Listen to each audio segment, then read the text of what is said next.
Hello, this is your instructor, Jessica Dunn, and today we're going to discuss how to use the SEC's website, Edgar. The SEC requires companies to file with them, and they post all of these filings on their database called Edgar, the Electronic Data Gathering and Retrieval System. To access Edgar, it's very simple. Anyone can do it with a basic internet connection. You can just Google the word Edgar, and it'll be the first thing that pops up. So Edgar from the SEC. I like to click on company search. It just keeps you from having to click through 5 or 10 different links. The easiest way to search for a company is to search by their ticker. You can also search by company name. And companies also have different CIK codes, or you can search by SIC codes. But the simplest way is to search by their ticker. A CIK code is a central index key. Every company has their own unique CIK code, which if you were searching for hundreds of companies, it would be best to use the CIK code so that you don't get them confused. But for our purposes in this course, it's easiest just to look by the ticker. So you can search for any company that you're interested in. Today we'll just look at JCPenney. So I typed in the ticker for JCPenney, which is JCP, and I click Find Companies. So it's going to come up as a big list. These lists are listed by their filing type. The most pertinent to us would be the DEF 14A or the 10K. We'll go through both of those in just a moment. But first, the 8K is what pops up, and that is just hey, here we want to let you know this, an earnings report, or our CEO is stepping down, or anything that they just want to let the investor know about. Just a quick, here's some information, throw it out there. Any press releases that they're going to send out, all of that can be found on 8K statements. It's not necessarily easy to search through 8K statements, so unless you're doing intensive research, or you have an idea of what date something occurred, it's probably not that beneficial to look through every single 8K statement. But for instance, there is one interesting 8K statement here on October 14th of 2014. Notice 8K statement, and filing date is October 14th, 2014. So I click on the Documents button, and I scroll down, and it says, it tells you kind of a brief overview of what's within this 8K statement under the items. So it says there's a departure of some officer, the election of new directors, appointment of new officers, and changes to compensation. So we'll just click on the top one and scroll down.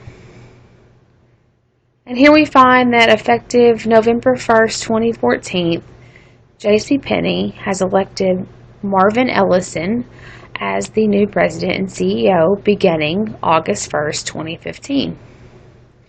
It's going to give a list of his background, where he's been employed, why they chose him. And then they also attach some exhibits. So there's the agreement between JCPenney and Ellison, the executive termination pay agreement, and the press release. All of these can be found within this 8K statement. So here we look at the type.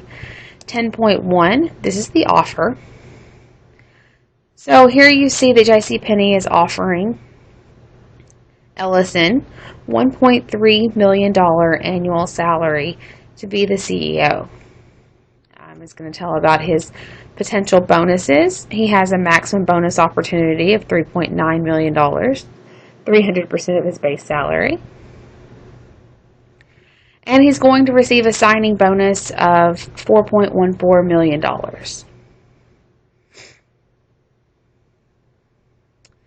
There are termination agreements. He is required to relocate to Dallas-Fort Worth. And it lists all of the different benefits that he will receive. The next is the termination pay agreement. This is going to be very contractual in nature. It's not so difficult to read, but it's going to use a lot of lawyer words. And here is the press release. So the press release is usually called Exhibit 99.1. Not always, but most of the time. But here's where JCPenney sends out the information to newspapers and any other media outlets. They say JCPenney names Marvin Ellison as president and CEO, and this is going to become effective August 1st, 2015. And it gives just a basic review of what we just discussed. Each of these 8K statements are different. Some are going to be really interesting and have, well, we have a new CEO, or the chairman of the board is resigning. Other 8K statements are much less interesting, and they'll have earnings reports and little snippets of information. If you ever see a /A on a filing, right here, the very top one, that is an amendment. It's where they've changed some sort of information within a particular filing. So the 10Q is a quarterly report. You may use that, but it contains basically the same information as a 10K, which is the annual report. So every company is required to file an annual report with the SEC. It's loading. I just clicked on the very top document. It says the 10K. I think it's a large file, and now my computer's not responding. I'll give it a moment. Most of these companies do have a table of contents, which allows the form to be clickable. So it's going to just discuss the business overall, and then it provides financial data. It's also going to tell you about executive compensation, but it's often easier to read this information on the proxy statement, which we'll get to in a minute. But the financial statements are available on the 10K. It's not necessarily the easiest place to access them. We at Murray State have access to Mergent, which I'll cover in a later video. And it's often easier to access information via Mergent than it is through Edgar. Although Edgar does offer a new portal called Interactive Data. Not all 10Ks have interactive data. Some do. But it does give you the financial statements. You can just click through and see what you need. But Mergent does allow for this data to be downloaded much easier than Edgar. The final filing that we're going to discuss today is the proxy statement. And the proxy statement is called the DEF 14A.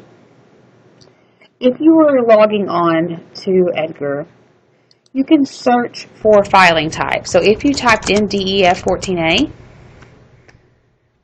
and searched, it's going to bring up only the proxy statements. So the first one here, the proxy statement, the filing date is March 21st, 2014. So this is going to include information for the 2013 fiscal year.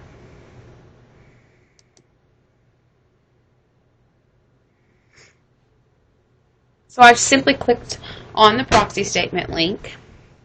Now it's the same menu that we saw before. At the very top it says the definitive proxy statement. So I'll click on that. And hopefully it loads fairly quickly.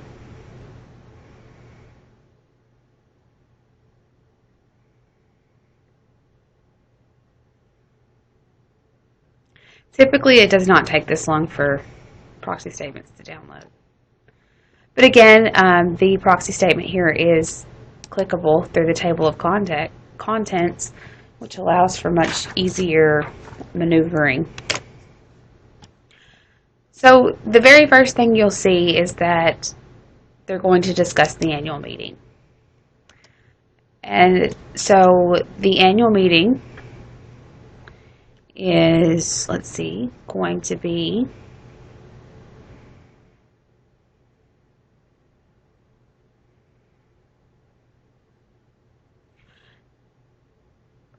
let's see. Well, it's usually at the very top. Just a second. Okay, the meeting will be held Friday, May 16th, 2014 at 10 a.m. at JCPenney's home office, so in Plano, Texas. The managers of the company are sending out this proxy statement, which just asks that you fill out a card and give them permission to vote your shares. So at the annual meeting, the new directors will be elected. Here they're electing 10 directors. There are different approvals needed by vote of the shareholders. And every shareholder gets one vote. That's not necessarily true for every single company. Some companies may have separate classes of stock, which entitles some classes to multiple votes per share. But JCPenney, every share of stock gets one vote. And there are 304,693,329 shares of common stock outstanding.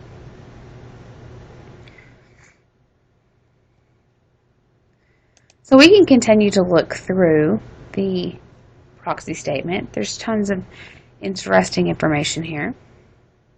It's going to discuss all of the board committees.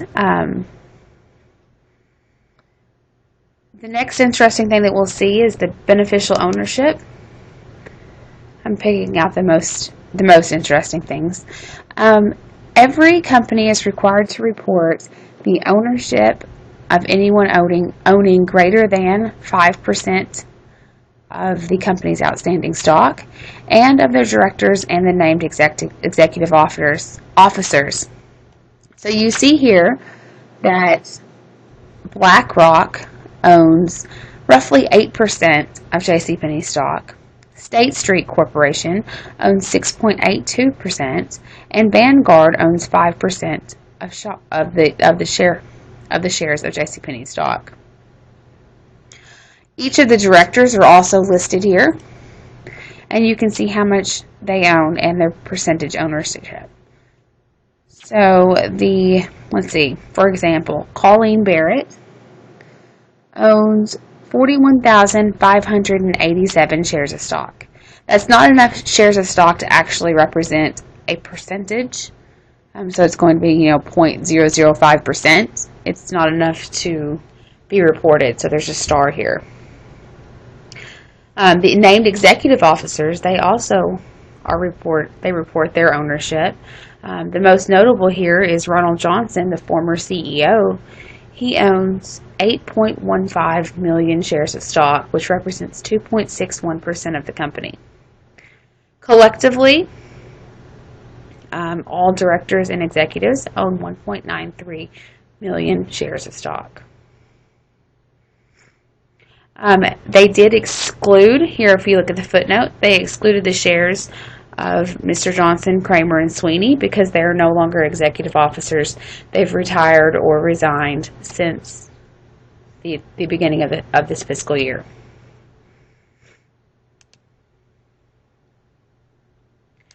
The next on the list is the election of directors. So this is going to tell you a biographical information of each possible director that is wishing to be elected. It's going to tell all of their business experience and give you basically why they should be elected to the boards of directors.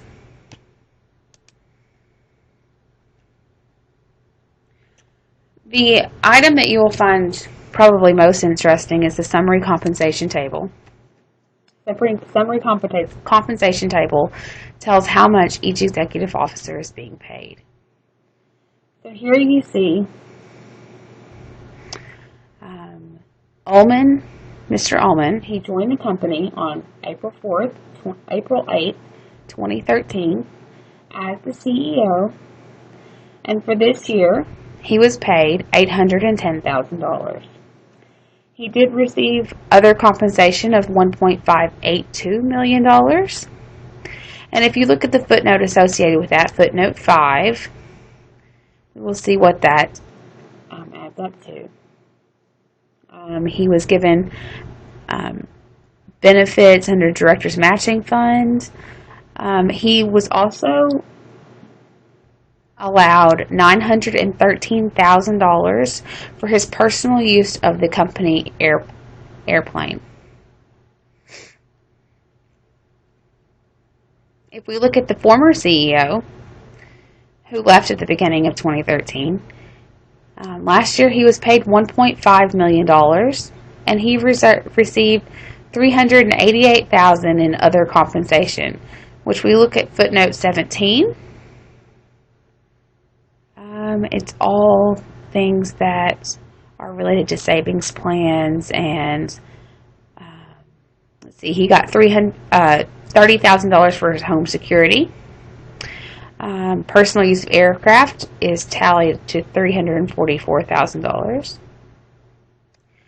So they've received quite a bit that may not necessarily be monetary, but this does take into account each of those things. Every company is also required to report any related party transactions. So what that means is that if the CEO's son mows the yard and gets paid $10,000 for mowing the yard that year, then they're going to be required to report that because it's a related party transaction. Or if a board member owns a company who provides services for JCPenney would be required to report that. This year, there was not any related party transactions, so nothing that could be deemed as a little bit fishy. If we go back and look at the previous year, I'm just going back until we get to main menu. If we look at the previous year and we look at the related party transactions, there are a few. Nothing too bad. Let's see. Okay, so Ackman, he is a member of the board of directors. He works for a company that owns 5% of the company, and JCPenney had to make payments to them because they are their landlord for $236,000. Stephen Roth, he was a member of the board of directors. The company that he works for provided, let's see,